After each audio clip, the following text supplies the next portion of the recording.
In this video, I'm going to show you how you can actually automate fulfillment for a done-for-you offer within your agency using a program. I'm going to be going over what a program actually is, how to actually break down a program to its core, to identify different stages and exactly what you need to do to get your client that end outcome, how to track different project stages using an internal tool, and how to bring everything together and actually automate your program using simple automations. This is the exact same system that I've built out for my own agency and all the different partners that we work over here at Fluxomate, where we work with agency owners looking to set up scale-proof systems for their agencies. The hardest part of running a done-for-you offer is the fact that it requires a lot of work. So using something like a program and the different automations and systems I'm going to be showing you in this video will allow you and your team to kind of productize your service delivery, making it scale proof, allowing you to take on as many clients as you want without ruining that service experience for your clients. If any of that sounds interesting, then you're going to love this video. So without further ado, let's get straight into how you can actually automate the fulfillment for a done-for-you offer within your agency. So like I said in the introduction, today we're going to be talking about how you can actually automate your fulfillment. And the first thing I want to talk about is what actually is a program. Now, you probably heard me mention this when I was going through that first minute of the video, but I want to have a deeper dive into what a program actually means, specifically when it comes to the offer side of things. So a program is a set of related measures or activities with a particular long-term goal. Now, obviously, it's going to vary a lot depending on what specific offer you're running and what niche you're in. So if you want an example of what our program looks like, you can check out maybe the third link in the description.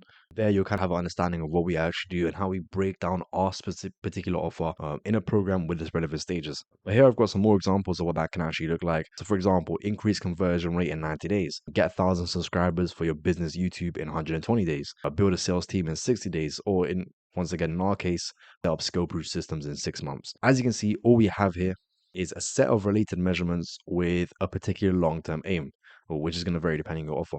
Now, a lot of this stuff does come from Alex Hormozi. If you don't know who he is, he's a massive entrepreneur in the space. So if you really want to build a really good program, I recommend you check out his book, $100 million Offers, specifically value equation. That's what we're applying here to really create a perfect program. But just be very clear, guys. I don't want this to be some sort of masterclass on how you can actually create the best offer or create the best program. My goal today is to just show you on the operational side of things how you can actually, automate your program and ultimately your fulfillment. Now that that's out of the way, I just want to quickly go over the key points as to why a program might be better depending on your specific circumstances. So firstly, with a program, you have a clear idea of the final output. Once again, if you go back to our definition of what a program actually is, we have a defined outcome at the actual end of it. So getting into, your client knows where you're getting into, so it's a win-win for everyone. The second thing is you also have a clear idea of the duration. When it comes to retainers, a lot of reasons why some people are unsure about actually signing on is because they don't know how long they're going to have to pay that $1,000, $2,000 a month for, which makes them a bit unsure. When it comes to a program, you have a clear idea of how long the whole process is actually going to take. Let's say 6 months, 3 months, depending on your offer. I know a massive thing with a program, which is, the whole reason I'm basically encouraging you to actually build a program offer, or at least suggesting it, is because it's a lot easier to productize. I'll get more into what that actually means when we go to the later parts of the video. Having a program with the set steps that you actually do is a lot easier to productize and automate your fulfillment rather than a retainer where a lot of things can change. And lastly, the main difference between a retainer and a program is that there's no recurring revenue. Now, this isn't a good thing. You obviously do want some recurring revenue, but there is a way to combat that, and I'll get more into that in a second. For now, I just want to give you a quick kind of breakdown of the difference between a retainer and a program side of things when it comes to the offer. Now, if you want more details on the program side of things, there's 2 resources I'll give you guys right now. First one is $100 million Offers. I have $100 million leads right here, but I recommend, in order to actually get a good understanding of how to build a press program, I recommend check out $100 million Offers, which is his first book. And the second resource I'll give you is Serge Guattari. Now, since the end of 2023, he's basically been talking about these different programs and how to kind of build and release different things for your audience. Once again, this is not off a masterclass. What I showed you a second ago was the maximum I'm going to go into as to why you should actually start a program. The main goal of this video is to show you how you can actually fulfill it. So if you want more information on that, read a $100 million book. It's an amazing book. And check out Serge Guattari and his channel because he has much deeper guides on the different ways you can actually go ahead and create some sort of build and release or program within your agency. Now, one thing I'm going to be very clear about is that it's still possible to do exactly what I'm going to show you in this video with a retainer. We do it all the time for our partners. That being said, though, it is a lot harder. There's a lot of moving pieces when it comes to retainer. It's not like a program where everything kind of smooths within the stages, the different steps. Retainers have a lot of different moving pieces because there's no fixed structure. So obviously, it's still possible to productize a retainer. A lot of people do it. We've done it before. It's just a lot harder, which is why I'm basically recommending that you actually go with a program because I think make your life a lot easier, especially at the start. So now that you have a good understanding of what a program actually is, I want to go over how you can actually break down a program. Once we have that clear outcome of what you actually want to achieve for your clients, we have a lot of power. One of the beautiful things about our program is that you have your ideal prospects coming in, as well as clear outcome before X time. This makes life a lot easier when it comes to actually breaking it down. This graphic is amazing. We basically have a hard problem, which is the outcome. We break it down into the easiest steps, which are the stages, and then we break those down into their own individual steps, which are the tasks or the workflows and how you actually achieve those individual steps. I'll get into a lot of examples in a second, but if you think about it, it's kind of like baking a cake. We have the inputs, the process, the output, and the actual outcome. The inputs are the ingredient, the process, let's say baking a cake, making a powder. I'm not gonna lie, I don't remember the last time I baked, but you get the idea. And the outcome and the output is obviously the cake and making everyone happy. When it comes to a program, inputs and the process will be slightly different, but the general idea of them will be the same. So, for example, let's say you're using a certain brand of milk. When you go to cook someone else's house, you're going to use a different brand of milk depending on what they have. It's kind of a similar process, but in terms of the output is actually the same because that's what you're actually promising your customers. Let's go into the different ways you can actually do this. It all starts with step one. The first thing you want to do is get some sort of whiteboard. Now, you can use a real whiteboard like the one I've got over there. I might start using that in different YouTube videos, maybe. We'll see how it goes. Or you can also use an online whiteboard like the one I'm using right now. There's a bunch of different ones available. I'm using Figma in this example, but Miro is another massive one. Lucid Chart is another one. There's a bunch of different options available. In all honesty, they all do the same thing. It doesn't really matter which one you pick. So I recommend starting a couple free trials and see whichever one you prefer. Once you've gone ahead and gone through the hard process of actually choosing whatever whiteboard you're going to use, you want to start breaking everything down into stages. You want to start actually breaking everything down into stages. Now, this graphic is kind of the best way to actually explain it. We have the hard problem, which is the outcome of your program. We want to break it down into the easiest steps to actually follow. I'll give you some examples of what that actually looks like. So, for example, let's say the outcome of your program was the increase conversion rate in 90 days. You can break it down into 5 different stages. Stage 1 being changing the copy. Stage 2 being optimizing a landing page. Stage 3 is adding different email warm-up sequences or whatever. Stage 4 is add follow-up sequences. Stage 5 is actually optimize branding. And at the end of that, hopefully you'll have that conversion rate in 90 days. I hope you can see how we're taking that initial problem and break it down into the specific stages. Now, I would recommend copying this. I'm not the best guy when it comes to different conversion rates, but I'm trying to give you a different idea. Same exact things goes, for example, if you have a, agency that helps businesses start their business YouTube channel and you have an offer that guarantees 1,000 subscribers in 120 days. We can have 4 different stages. Stage 1, set up the channel. Stage 2 is set up the content ideas and the format. Stage 3 is find different editors and actually onboard them. And stage 4 is set up the different content systems and testing.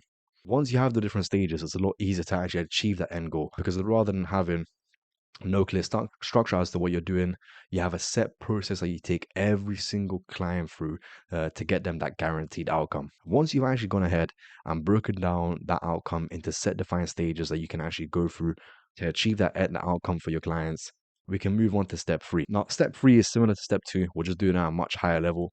So we're taking down each stage and we're breaking it down as individual steps. Now, it's a lot easier now that we have a clear outcome and the different stages because we can basically work backwards into achieving that specific goal that that stage has.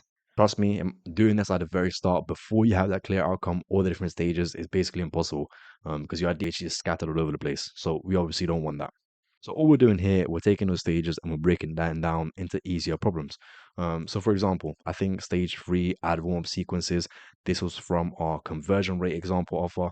Rather than just add warm-up sequences, you have a clear process that you take your employees or your clients through to actually do that. So an example here could be set up an email tool, creating a mind map, meet with a client to go over the plan you have for those different warm sequences, add the refinements, create an email, request approval, launch the warm sequences. You'll see how we break something as simple as just adding different warm sequences down into the individual steps. So you have a clear kind of breakdown on how any employee can actually do that. One thing I recommend, you have a board, but I recommend also color coding your work, just like I did here, for example. So green is your work, yellowish is the client work, and blue is basically meetings. This will make your life a lot easier, especially when you have a lot of different moving pieces within your program. Just keeping everything as clear as possible. Once you've gone ahead and done that for one specific step, you want to just rinse and repeat that for every single one of the stages within your program. And at the end of it, you get something that looks like this. The clearer you can be, the better it is both for your employees to understand what's actually going on, but also for your clients to have a clear understanding of the process you're actually going to take them through. So if you followed everything we talked about so far, you'll end up this stage where you have a clear outcome, you have the different stages, and you also have the different steps that happen with the different stages to achieve the end of that specific stage. Now we can move on to step 3. And before I do that, actually, let's just quickly recap everything we talked about so far. So we've talked about what a program actually is and how you can actually leverage it to basically productize your service. Once again, this is possible with retainer. You can have a very, very similar process, but it's a lot easier when it comes to programs because everyone has a set idea of what they're getting out of it and how long it actually takes. Still possible with retainers, it just gets a bit more messy. The second thing we talked about is how to actually break it down. Now here we basically broke it down first into different stages using some sort of whiteboard, either a physical one or an online one like I'm using right here for this video, and breaking it down into the stages, but also the steps that happen in each individual stage. Once we've got that clear outcome, the stages, and the different steps that happen in each stage, we can move on to actually track different project stages, which is where it gets fun. Now, the number one thing I recommend you have here is a platform. Now, this can be anything from a CRM, project management tool, even a Google Sheet, or what I would personally recommend, which is an internal platform. I believe internal platforms are the best way to actually do this, solely because fully custom to your specific needs. Like I'll get in a second, it all depends on what you actually need. So if you want a video kind of breaking down why I think internal platforms are the best, you can check out this video in the top right hand corner for more information. In this particular video, we're going to be using this project management system that we built out in the previous video. On a clear breakdown on how to create your own project management system, you can check out this video in the top right hand corner for more information on that. But that's what we're actually going to be using today. And the key thing we need here is to track the different projects and track the different tasks. Now, just to be very, very clear, you don't need to use an internal platform for this. You can use something like Airtable, Google Sheets. In fact, I've even done this exact same thing on Airtable, as I can show you here. This is literally as simple as it can be. All we're doing is tracking different projects and tracking different tasks. This isn't rocket science, guys. And it can also be as simple as a Google Sheet. This all obviously varies on the complexity of your program and obviously the kind of level of that, how many employees you have, how many clients you're actually bringing in every single month. The key thing you want is just some sort of platform to track the different project stages. Once you've actually gone ahead and actually chosen that specific platform, you need to set up 2 different things. The first one is a project database. Now, this is where you're going to be tracking different projects or all the different clients that actually sign up for your actual program. A couple of fields you can track here, as an example, the project name, the project stage would be very, very important, any related tasks and their assigned client. And then you also need a task database. Now here you can track things like the task name, the task stage, any related projects and their assigned employee for that specific task. I'll show you guys an example of what we're going to be using specifically for this video. Like I said, this is a video recorded in the past. It's one of the longest videos I recorded. So if you want more information on that, you can check it out in the description. All right, guys. So I showed you guys the Airtable example. I'll show you the internal platform side of things example. This is obviously as simple as it does get. We have all the different projects that are going on here and also different tasks. We can track all the different tasks as well. Now, if you open up some of the projects, you can see they have their own kind of relevant associated tasks.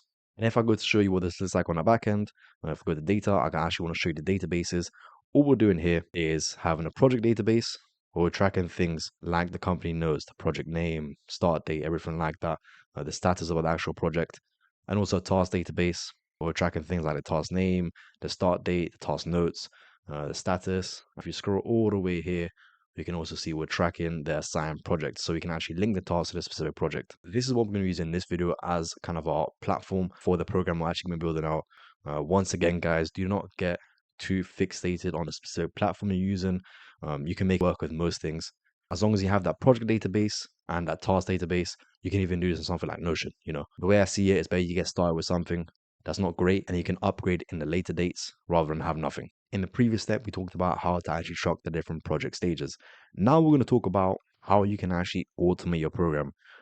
This is basically the core of everything we talk about, and we'll be bringing everything together to allow you to actually automate your fulfillment for a done-for-you offer. So the first thing we need here is a no-code automation software. Now, the 2 main ones are Zapier and Make. At the end of the day, all these tools we're using are basically just repackaging APIs in a user-friendly way. I will say, I think Zapier is probably a bit more beginner-friendly, but it's a bit more expensive. And Make is a bit harder to get used to, but I'll say you probably can do a bit more with Make. I recommend you just go out and try both of them on a free trial. Both of them actually do have free trials you can actually test out.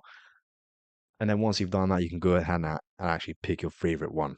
It is up to preference at the end of the day, so go ahead and make your own choice. Now that we actually have our no-code automation tool, we can actually go ahead and automate the different things that happen within our program to get that clear outcome and objective for our offer.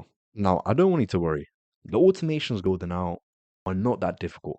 Most cases, we're just building out different automations to create different tasks, send client reminders, and send different notifications to your team. In my opinion, the hardest part, at least for implementing some simple automations for your program, is figuring out the triggers that you actually need for the different stages. In this example, I split it up into two types of triggers. We have internal triggers, which are basically triggers that happen within the platform. This can be something like changing a project stage from stage 1 to stage 2, or even pressing a button within your platform if you have that sort of functionality. The second type of trigger we have is external triggers. Now, these are basically triggers that happen of application. So, for example, let's say your client signs a contract. That's an example of an external trigger. Let's say your client actually completes some sort of form to collect some information for that particular stage. That can be a trigger. Or let's say your client schedules a specific call on your Calendly or whatever booking software you're using. That can be your specific trigger. Realistically, guys, you're gonna have to use a combination of both of these to really automate your program and your fulfillment, obviously. And then once you've gone ahead and actually figured out the trigger, you can then move on to the automation. Now, like I said earlier, this is gonna vary heavily depending on what specifically you're offering and the different services you're actually providing. So I've got a very, very generic example here that pretty much anyone can use. So once you've actually figured out that trigger, you can go and actually create a task in your project management system, update the project to a specific stage, send a notification to your team, and then send an email or whatever notification to your client. This is the automation I'm going to build out live today. Now, in this example, we're going to be using Make. Once again, don't get too fixated on what specific software I'm using to create these different automations or any internal platforms or anything like that, because they are pretty much interchangeable. But we're going to be going over two different automations. And one thing I will say, guys, if you want access to these automation blueprints or any of the resources I've talked about in this video, like the Airtable database, like this mind map I'm going through in this video, or the different automation templates, you can just import this straight into your account. You can check out the first link in the description for free access. At the moment, this is hosted on our website, but within the next week or so, we're planning on actually launching our school community. If you're watching us in the future, if you check out one of the links in the description, you'll probably find it there. That's where we're basically put all these different templates and resources we have for every single video in one place and actually be able to talk to you guys. So depending on when you're actually watching this, if you want to join the wait list, you can send me a message on Instagram. It's going to be 100% free. As with everything else we actually give to you guys. But I'm trying to limit the number of people that we have in there, just so we can keep the quality of the conversations high up. So if you want early access, you go ahead and send me a DM on Instagram at Fluxomate. Or if you're watching this in the future, you can check out one of the links in the description and actually request to join. But for now, if you want any of the resources I'm going through, you can check out the first link in the description to get access to these templates. All right, guys. So this is actually my second time recording this. If you notice any changes, that's the reason why. But it's a good thing for you because I've had some practice of actually building these out. So let's get straight back to the video. But like I said, we're going to be building out two different automations. Now, you'll probably notice the second end of these automations are fairly similar because the main thing I want you guys to focus on in this specific examples are the triggers. So when I say triggers, the triggers to the actual automation. Like I said previously, the actual automation side of things, everything that happens after the trigger will be heavily dependent on your specific service delivery. But it's not too complicated because usually all you're doing is creating tasks, updating projects, then different forms and different emails, which I'm going to show you how to do all of that today. But the thing that will vary a lot in the different stages that you're going through within your program is the trigger. So what actually initiates a specific step within each stages of your program. So I'm going to be showing you two different examples. The first one's going to be an external trigger. So something happens on another application, which is going to be a form being completed. And the second one is going to be an internal trigger, which is going to happen inside the actual project management platform. Get straight into it. And like I said earlier, if you want access to these automations, you just want to download them straight to your account, you can check out the first link in the description to get access to the free digital product where you can just automatically import these into your account. So first automation is going to be activated whenever a form is completed. For this form, I went ahead and build out an example form. Once again, guys, this is going to vary a lot depending on your specific service offering. But as you can see, I've got a couple example questions and a final question basically asking them for their email. This is going to be the trigger to this specific form. Let's say at the end of stage one, for example, you're in a live call with your client and you go ahead and send them this form and tell them, okay, once you complete this, we can get started with stage two. That's one of the ways to do this. Obviously, there's a ton of other options available. That's just the example I'll be using in this video.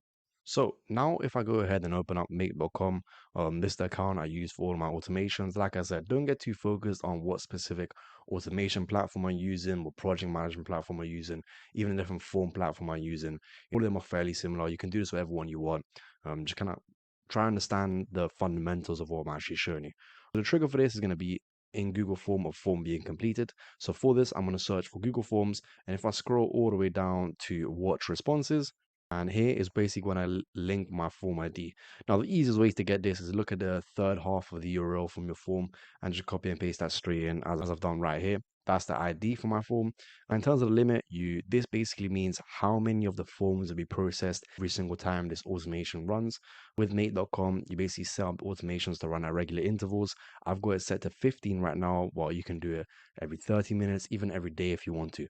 So if you're doing it at lower interval rates or something like, I don't know, once a day or once a week even, obviously increase the limit so it can actually handle all the different responses. But let's say we're doing every 15 minutes, we shouldn't process more than 2, so I'm going to leave it as 2 for now. If I go ahead and actually run this, you should see that form response I submitted earlier, which is right here. That's basically the trigger set. So whenever a form is completed, now this automation's automatically going to activate. Now we move on to the next step, which is creating a task and updating a project within our project management system. So like I said in the previous half of the video, with this project management system, I'm going to be using a custom project management tool that we built out together in a video about 3 weeks ago now. So we're going to be updating a specific project to a different stage, and we're also going to be creating a task that's associated with that specific project. In order to actually do that, the first thing we need to actually do is find a specific project. And for this, we're going to be using the email, which we collect at the end of the form. So if we go back to make.com and we add another module, and this time it's going to be in a local, which is where I actually build out that project management tool. And for the actual action is going to be search record, because we want to find that project so we can actually update it. So you're going ahead and connected my account. If I scroll down to project, and here you can see I've got a bunch of different fields I can actually track. The way we're actually going to be identifying this specific project is using that email. So I'm going to go over to email.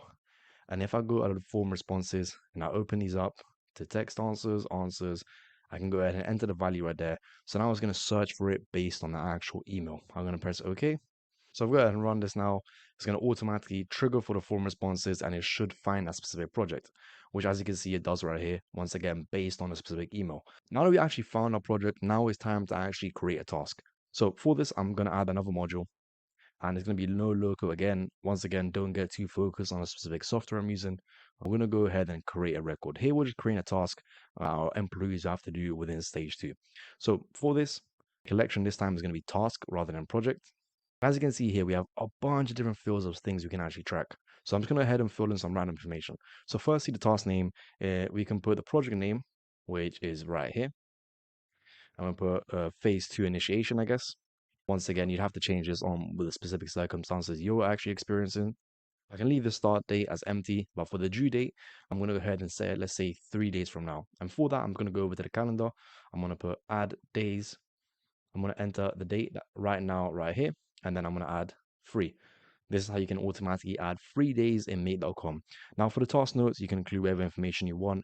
Obviously, if you have a laid out program like we did in the previous step, we lay out the program, we lay out the different stages, and we lay out everything we need to do in the individual steps to achieve the specific outcome of that stage, or even the entire program. You'd have a detailed breakdown on how to do this. Obviously, this is not a real example, so I'm just going to add some random task notes. And obviously, you can also add any relevant links. Status, I'm going to put it as backlog. And for the task type, let's say this is a software task. Now, one more thing we need to add is the assign project. Now, this is something that we can get straight from the previous thing. So if you go over to the star and I'll go over to the UUID or even an ID, and go ahead and automatically assign a project with specific tasks just to have everything linked together. Can also automatically assign employee, which I would in this case. So I'm going to go employee 5. But obviously, if you did, you could also assign the specific employee that's in charge of the project by deleting this. And instead of putting 6, you go over to assign employee, which is one of the fields that we have, and then entering that specific ID So it matches the same employee that's in charge of that specific project for the task. And that's pretty much it for this. I'm going to go ahead and press OK. And one more thing I want to do within NoLoco, so my project management tool, I also want to update the project. So I'm going to go over to NoLoco. I'm going to go over to update the project. And for the collection this time, it's going to be project again. And this time we're going to enter the record ID all the way at the bottom here from the ID we found in the first step when we actually search for the results, just like that. Now here, there's a bunch of information we can add. We can update a bunch of different things, but the main thing we want to update here, guys, is the status. So we're going to say we're going to move this from onboarding to active client. I don't have different stages in this example, but obviously when you be doing this, instead of moving it from onboarding to client, you'd move it from stage 1 to stage 2, or so on and so forth, for say stage 4 to stage 5, something like that. You're just basically updating it to the specific stage. And that's pretty much it, all we have to do for NoLoco. So now if I go ahead and choose, let's say we'll do it for all the different form submissions, and we'll run this whole automation again, it should go ahead, find a record, create the task, and actually update it. So if we go back to my project management tool, and within the app, we go ahead and find project 10, which is right here. Firstly, you can see status has automatically been updated to active client. But if you scroll all the way down, you can also see we just created a new task, which is called Project 10 Phase 2 Initiation. See those task notes, the assigned employee, the specific task type, and if we check the due date, we can see it's actually due 3 days from when I'm actually recording this, which is the 19th. That's the first step of the automation done. Let's move on to the second step, which is firstly send a notification to the team, and secondly send a notification to the client. Now, for both of these, I'm going to be using Slack. Obviously, if you're communicating with your client or if you're communicating with the team on a different platform, you'd have to go ahead and integrate that here. So firstly, I'm going to go ahead and send a message to the team. So for this, I'm going to open up Slack, and then I'm going to scroll down all the way to create a message. Here, you can send a message to a specific employee if you want, or a specific channel. Just to make my life a bit easier, I'm going to send it to my testing channel, just like that. And when it comes to make and send a Slack messages, I always recommend going with blocks. You can just make it a lot cleaner. But for this example, because we're not doing anything crazy, I'm just going to go ahead and send a random text. So I'm going to say, I'm going to enter that project right here from that trigger. Just completed. Oh, yeah, phase 2 onboarding form. Keep an eye. Started with phase 2 onboarding. Obviously, this is just an example. My customer success manager, so this should probably flip out on me. Don't copy this copy. I would recommend it, but it's just to show you an example of how you can actually do this. I want to go ahead and press OK for that. So that's a team message sorted. The next thing I want to do now is send a message to the client. Now, if you go over to our project management tool and we go over to the database and for the project, we scroll all the way to the right, we can see one of the fields that we're actually tracking for each client is that Slack channel ID. This will automatically allow us to send a message to that specific Slack channel ID whenever we want. So I'm going to go ahead and use an example here. If I open up my Slack, see we have this McDonald's example here. If you go over to find that Slack channel ID right here, and I'll copy and paste that within project 10 just by going like that. Now we have somewhere where we can automatically send this specific client a message when they actually complete that form. Now, I'm using Slack for this example. You can also do this by email, just by sending them an email to their account they actually submit the form with, even WhatsApp if you wanted to, if you're tracking their number with an SMS. Now, though, let's focus on Slack. So I've gone ahead and I automatically track that specific field within the actual automation. So now I'm just going to go ahead and add another module. I'm going to search for Slack again. And if I scroll down, we can see create a message again. Then this time for the channel ID, I'm going to automatically get that from the project. So we can find it using a Slack ID right here. And for the text, I'm going to say, thanks for completing your onboarding form. I just told them we'll send an update soon with next steps. Very simple, guys. Once again, it's not overcomplicated. Don't copy the copy. I just want to show you the examples about to actually make this automation work. So I'm going to press OK with that. And now, if we run this whole automation one more time, setting the start date to all, everything should happen flawlessly without any errors. Let's see what happens. So as you can see, guys, everything is ran smoothly. Let's open up the project management tool first and then Slack to make sure everything's run smoothly. So firstly, on the project manager side of things, we've already seen it's already updated the task to, it's already updated project to active client, but because we run again, we should have another task, which is right here. Perfect. Initiation phase 2. And you can see we have 2 tasks there, which is right here. Now we're going to go ahead and check Slack to make sure all the messages are come through. So in the McDonald's channel, you can see we have that Slack message right here. basically thanking them for completing the onboarding form. This is the client ID. And if I go over to my testing channel now, you can also see we send a message to the team to let them know that the project 10 has just completed their phase 2 onboarding form. Get started with the project with phase 2 onboarding as soon as possible. That's pretty much the first automation finished. Nothing complicated. The main purpose of this is not to show you, complex automations that you can automatically automate your fulfillment. It's going to vary a lot depending on your specific offer and what you're actually doing for your fulfillment along with your team. The main purpose of this was to show you how you can actually leverage different triggers. So now we're just basically going to build this exact same thing. Rather than having an external trigger on something like Google Forms, we're going to have an internal trigger on our project management platform.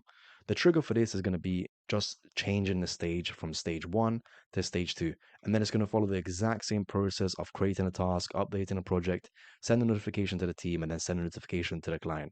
Let's go over back to meet.com and actually build this second automation. So I've just gone ahead and actually just duplicated that task. If I go over and edit it, the first thing we need to change is the actual trigger. So I'm going to delete this module and let's start with the new trigger. Now in this example, the trigger is going to be us updating a stage from stage 1 to stage 2, or let's say from onboarding to active client again. For this, we're going to be leveraging NoLocal's automation. All project management tools have their own automation software. Find this on Notion, Make, everything like that. So it'll be a very, very similar process as to what you're doing specifically. So for this, I'm going to go over to workflows and I'm going to go ahead and the new workflow. That's going to be project again. And for the trigger is going to be when a project that record is actually updated. So the field we're watching here is the status. So whenever there's a change in status, that's when we want this automation to actually trigger. But a key thing, if you don't want this automation to trigger for any change of status. So I'm going to go over and add another action, and this one's going to be a filter. So only continue if. And then for this is going to be, we want to make sure the status is equal to, and then we can go ahead and select any of them. Let's say this is already for paused. Once again, this will be rather than onboarding active client, pause and lost. This would instead for you be stage 1, stage 2, stage 3, stage 4. So once that's done and we actually set the filter, now we have to add another action to actually trigger the automation within make.com. A lot of these project management systems do have their own internal automation things, but it will never be as powerful as something like Zapier or Make.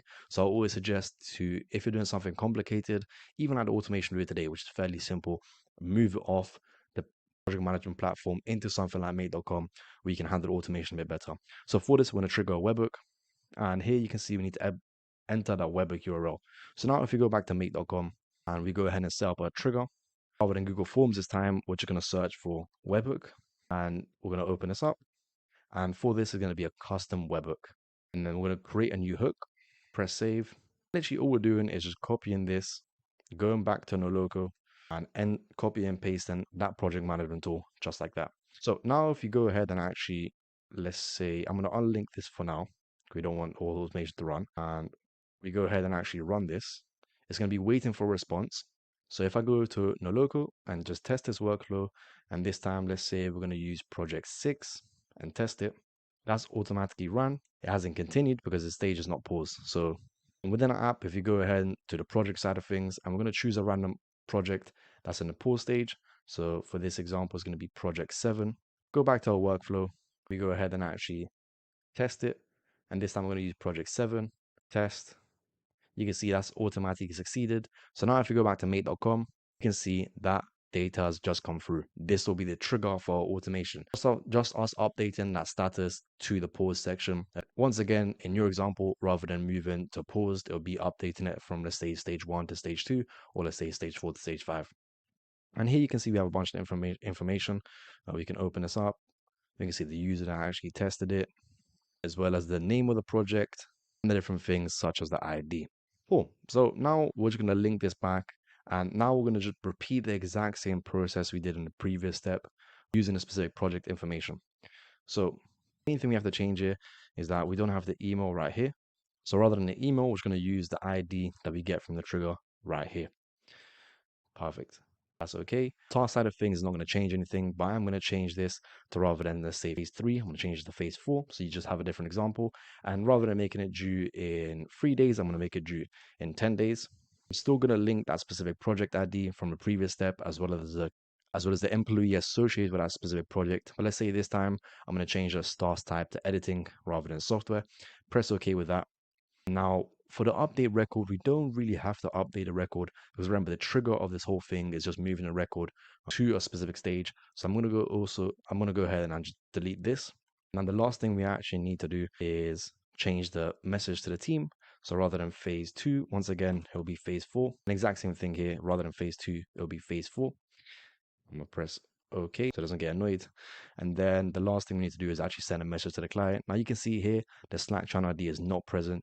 As previously, we were getting it from a stage where we actually update the project. So instead, I can just get it from over here, just like that. Exact same thing.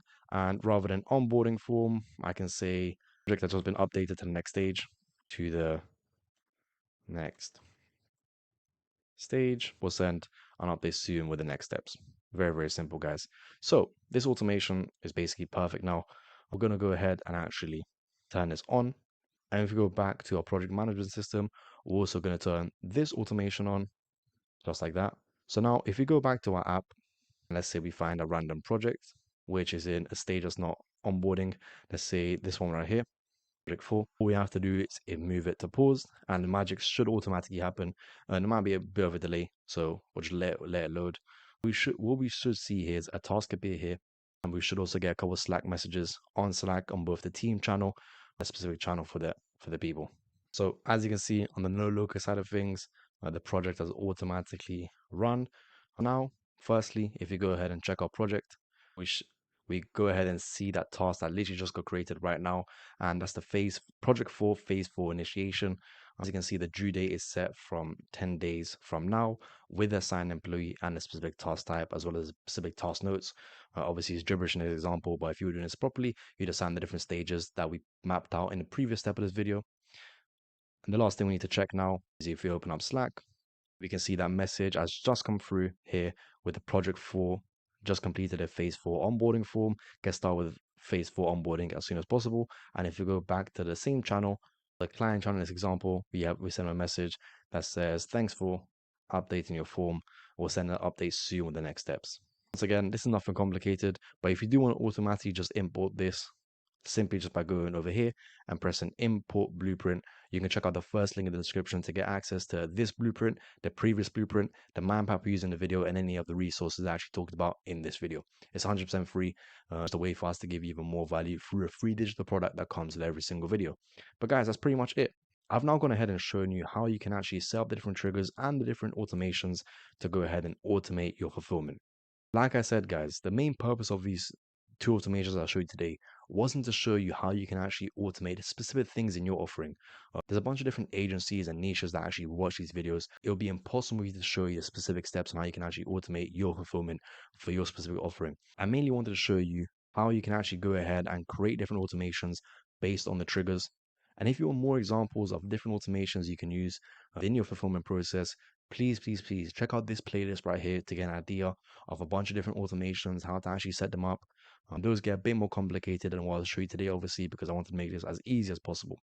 But just to go over everything, guys, we've now gone over how you can actually automate your fulfillment for a done-for-you offer. We talked about what a program actually is and how you can actually leverage it over a retainer, really automate the fulfillment on a done-for-you aspect. We talked about how to actually break down that outcome that you want to achieve for your clients into different stages and then into their own individual steps. Get something that looks like this, where you have a clear outcome, the clear different stages to actually achieve that outcome, and then the individual steps to actually achieve those specific stages and move on to the next step. We talked about how you can actually set up your own platform. That's what I showed you today, to actually track the different stages that your clients are actually going through. And then lastly, we went over 2 live automation examples showing you how you can actually automate your program to ultimately automate your fulfillment using different types of triggers, both external and internal triggers that happen within your platform. Apart from that, guys, that's it from me today.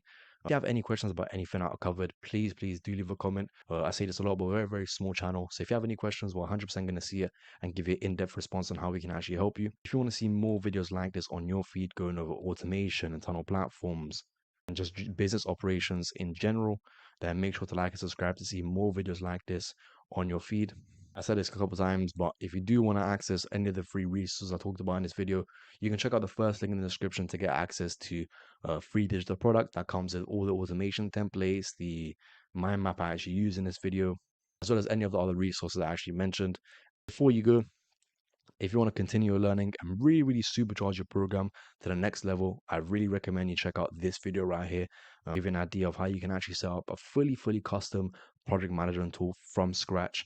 I think this is a perfect project management software for your agency solely because it's fully custom. So you don't have to compromise on anything because it's fully structured around your specific needs. So if you want a 1 hour plus video going over how you can actually build that, you can check out this video right here or have it in the description and at the end of the video. It's one of my favorite videos I've recorded. It was a long one, but 100% worth it because the amount of value we drop here is unbelievable. Apart from that, guys, it's been a pleasure actually recording this video. Let me know if you have any questions, and I'll catch you in the next one. Bye bye.